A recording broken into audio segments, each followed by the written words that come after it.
Multiple tornado warnings across Delmarva. Anyone who is listening to us on a boat, you need to immediately get to the nearest port.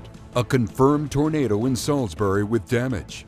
In my 30 years here, I've never seen anything like that. And the WBOC Storm Tracker Weather Team is here for you on TV, on radio, and on Facebook Live. When severe weather hits Delmarva, thank you for trusting us and making WBOC Delmarva's weather leader.